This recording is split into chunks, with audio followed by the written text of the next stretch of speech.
நம்ம இன்னைக்கு ரொம்ப டேஸ்டியான காரசாரமான சிக்கன் குழம்பு எப்படி செய்யறதுன்னு பார்க்க போகிறோம்.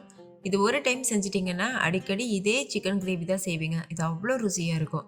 அதோட டெக்ஸ்சர் பார்க்கும்போதே உங்களுக்கு தெரியுதுல்ல, அதோட ருசி எவ்வளோத்துக்கு இருக்கும்னு. இந்த சிக்கன் கிரேவி சப்பாத்தி கூட வச்சு சாப்பிடும்போது அல்டிமேட்டாக இருக்கும்.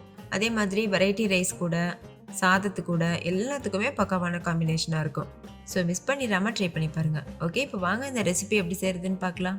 ஹாய் ஃப்ரெண்ட்ஸ், என் பேர் Rabi. Welcome to Indian recipes Tamil. வீடியோக்குள்ள போகிறதுக்கு முன்னாடி நம்ம சேனல் இந்தியன் ரெசிபீஸ் தமிழை சப்ஸ்கிரைப் பண்ணிக்கோங்க. கூடவே இருக்க பெல் சிம்பலையும் கிளிக் பண்ணிக்கோங்க.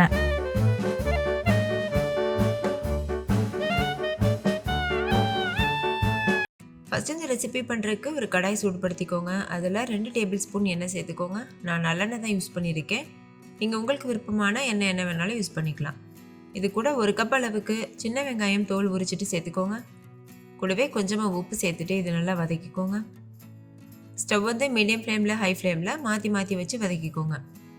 வெங்காயத்தை நம்ம அரைக்க தான் போகிறோம், அதனால் கட் பண்ண வேண்டாம், அப்படியே சேர்த்துக்கோங்க. 7-8 வரமிளகாய் சேர்த்துக்கோங்க. நான் வந்து காஷ்மீரி மிளகாய் சேர்த்துருக்கேன். நீங்கள் நார்மல் நீட்ட மிளகாய் சேர்க்குறதா இருந்தால் கொஞ்சம் கம்மியாக சேர்த்துக்கோங்க. ஏன்னா காஷ்மீரி மிளகாய் காரம் கம்மியாக இருக்கும், கலர் ஜாஸ்தி கொடுக்கும், அதுக்காக. அடுத்து இது கூட 1 கைப்பிடி அளவு பூண்டு பற்கள் தோல் உரித்து சேர்த்துக்கோங்க. கூடவே 2 துண்டு இஞ்சி சேர்த்துக்கோங்க. நம்ம இது ஃப்ரெஷ்ஷாக அரைச்சி செய்கிறதுனால இதோட ருசி ரொம்பவே சூப்பராக இருக்கும். அதனால எந்த ஸ்டெப்புமே ஸ்கிப் பண்ணிடாமல் பண்ணிக்கோங்க.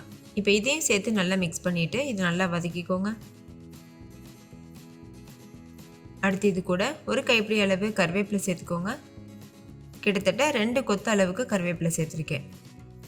கருவேப்பிலையும் சேர்த்து நல்லா கலந்துக்கோங்க. அடுத்து இது கூட 3 கிராம்பு, ஒரு சின்ன துண்டு கல்பாசி, 2 பட்டை, 1/2 டீஸ்பூன் மிளகு, 1/2 டீஸ்பூன் சீரகம், 1/2 டீஸ்பூன் சோம்பு சேர்த்துக்கோங்க. சேர்த்துட்டு இது எல்லாத்தையும் சேர்த்து நல்லா வதக்கிடுங்க. இப்போ பாருங்கள், நல்லா கலர் சேஞ்ச் ஆகிருக்கு. இந்த ஸ்டேஜில் 1/4 கப் அளவுக்கு தேங்காய் துருவல் சேர்த்துக்கோங்க. தேங்காவை நீங்கள் படிப்படியாக கட் பண்ணிவிட்டு கூட சேர்த்துக்கலாம். சேர்த்துட்டு லோ ஃப்ளேமில் வச்சு இதையும் நல்லா வதக்கிடுங்க. தேங்காயோட கலர் வந்து கோல்டன் ப்ரௌன் கலரில் மாறி வரணும், அது வரைக்கும் நல்லா வறுத்துக்கோங்க. இப்போ பாருங்கள், நல்லா வறுபட்டுருக்கு. இந்த ஸ்டேஜில் ஸ்டவ் ஆஃப் பண்ணிவிட்டு இதை முழுமையாக ஆற வச்சுருங்க. நல்லா ஆறினதுக்கப்புறமா மிக்ஸி ஜாரில் போட்டு தேவையான அளவுக்கு தண்ணி சேர்த்து ஃபைன் பேஸ்ட்டாக அரைச்சிக்கோங்க. அரைச்சிட்டு அதை அப்படியே ஒரு ஓரமாக வச்சுருங்க. அடுத்து நம்ம சிக்கனை மேரினேட் பண்ணி எடுத்துக்கலாம். அதுக்கு 3/4 கிலோ அளவு சிக்கனை ஒரு மிக்சிங் பவுலுக்கு மாற்றிட்டு 1 டீஸ்பூன் உப்பு, 1 கொத்து கருவேப்பிலை, 1/4 டீஸ்பூன் மஞ்சள் தூள், 1 டீஸ்பூன் மிளகாத்தூள், 1 டீஸ்பூன் மல்லித்தூள், கூடவே 2 டீஸ்பூன் ஃப்ரெஷ்ஷான தயிரும் சேர்த்து நல்லா மிக்ஸ் பண்ணிக்கோங்க. தயிர் வந்து புளிச்ச தயிருக்கு பதிலாக ஃப்ரெஷ்ஷான தயிர் சேர்த்துக்கோங்க. ஏன்னா புளிச்ச தயிர் வந்து அந்த குழம்போட டேஸ்ட்டை மாற்றிடும். இப்போ இந்த மசாலா, உப்பு, தயிர்லாம் சிக்கனோட எல்லா பகுதியிலையும் நல்லா படணும். அந்த மாதிரி பார்த்து நல்லா கலந்துக்கோங்க.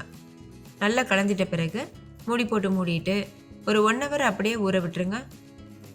இது எதுக்காக பண்ணுறோன்னா சிக்கனில் அந்த மசாலாலாம் இறங்கிட்டு ருசியை வந்து அதிகமாக இருக்கும், அதுக்காக. ஓகே, இப்போ இது ஒரு ஓரமாக இருக்கட்டும். அடுத்து ஒரு கடாய் சூடுபடுத்திட்டு அதில் 4 டேபிள் ஸ்பூன் எண்ணெய் சேர்த்துக்கோங்க. நான் நல்லெண்ணெய் தான் சேர்த்துருக்கேன். பொதுவாக சிக்கனில் நல்லெண்ணெய் சேர்த்து பண்ணும்போது நல்லாயிருக்கும். எண்ணெய் சூடாயிட்ட பிறகு 1 டீஸ்பூன் சோம்பு, 1 அன்னாச்சி பூ சேர்த்துக்கோங்க. 1 கொத்து கருவேப்பிலை சேர்த்துட்டு 1 கப் அளவுக்கு பொடியாக கட் பண்ணின சின்ன வெங்காயம் சேர்த்து கொஞ்சமாக உப்பு சேர்த்துட்டு நல்லா வதக்கிடுங்க. வெங்காயம் முழுமையாக வதங்கணும். வெங்காயம் நல்லா வதங்கிட்ட பிறகு நம்ம ஊற வச்சுருக்க சிக்கன் சேர்த்துக்கோங்க. சிக்கன் சேர்த்துட்டு அந்த எண்ணெயிலேயே இந்த சிக்கன் வந்து ஒரு 2 நிமிஷத்துக்கு வதக்கி விட்டுக்கோங்க. ஹை ஃப்ளேமில் வச்சுட்டு வதக்கிக்கோங்க. ஒரு 2 நிமிஷம் வதக்கினா போதும், அதுக்கு மேலே வதக்க வேண்டாம். 2 நிமிஷத்துக்கு அப்புறமா 2 மீடியம் சைஸ் அளவு தக்காளி 1-2 கட் பண்ணி சேர்த்துக்கோங்க. பொடியாக கட் பண்ண வேண்டாம், 1-2 கட் பண்ணி சேர்த்துக்கோங்க. சேர்த்துட்டு இதையும் நல்லா மிக்ஸ் பண்ணிக்கோங்க. இப்போ இது கூட 1 டேபிள் ஸ்பூன் மல்லித்தூள் சேர்த்துக்கோங்க. சேர்த்துட்டு நம்ம ஏற்கனவே அரைச்சி வச்சுருக்க பேஸ்ட் இருக்குல்ல, அதையும் சேர்த்துருங்க. நான் வீட்லேயே அரைச்ச மல்லித்தூள் தான் சேர்த்துருக்கேன். வீட்லேயே எப்படி மிளகாத்தூள், மல்லித்தூள்லாம் அரைக்கணும்னு நான் வீடியோ அப்லோட் பண்ணியிருக்கேன். அதை செக் பண்ணி பாருங்கள், உங்களுக்கு யூஸ்ஃபுல்லாக இருக்கும். நம்ம வீட்லேயே அரைச்சி போடுற பொடி சேர்த்து செய்யும்போது தான் இந்த மாதிரி சிக்கன் குழம்புலாம் ரொம்ப டேஸ்டியாக வரும். இப்போ தேவையான அளவுக்கு தண்ணி சேர்த்துட்டு நல்லா மிக்ஸ் பண்ணிக்கோங்க. தண்ணி வந்து சுடு தண்ணி சேர்த்துக்கோங்க. நல்லா சூடாக இருக்கிற தண்ணி சேர்த்துக்கோங்க. சேர்த்துட்டு இது நல்லா மிக்ஸ் பண்ணிடுங்க. கிரேவியோட கன்சிஸ்டன்சி பொறுத்து நீங்கள் தண்ணி சேர்த்துக்கலாம். சிக்கன்லாம் வெந்து வரும்போது கொஞ்சம் திக்காக வரும். இப்போ இது நல்லா மிக்ஸ் பண்ணியாச்சு. இப்போ இது மூடி போட்டு மூடிட்டு சிக்கன் முழுமையாக வேகிற வரைக்கும் வேக வச்சுக்கோங்க. இடையிடையில் ஓப்பன் பண்ணி மிக்ஸ் பண்ணிக்கோங்க. அப்போ தான் அடி பிடிக்காமல் இருக்கும். குழம்பு வந்து உங்களுக்கு எந்த அளவுக்கு கெட்டியாக வேணுமோ அது வரைக்கும் நீங்கள் ஹை ஃப்ளேமில் வச்சு கொதிக்க வச்சிங்கன்னா நல்லா ட்ரை ஆகிட்டு வந்துடும். இப்போ பாருங்கள், எண்ணெய் பிரிஞ்சு வந்திருக்கு. நல்ல திக்கான ஒரு கிரேவி கன்சிஸ்டன்சிக்கு இருக்குது. இந்த ஸ்டேஜில் ஸ்டவ் ஆஃப் பண்ணிவிட்டு நம்ம சர்வ் பண்ணிக்கலாம். ஃபைனலாக இது கூட பொடியை கட் பண்ணினா கொத்தமல்லி இலை போட்டுட்டு நல்லா மிக்ஸ் பண்ணிவிட்டு சர்வ் பண்ணிடுங்க. இந்த அளவுக்கு கொஞ்சம் தண்ணியாக இருக்கும்போதே நீங்கள் ஸ்டவ் ஆஃப் பண்ணிடணும்.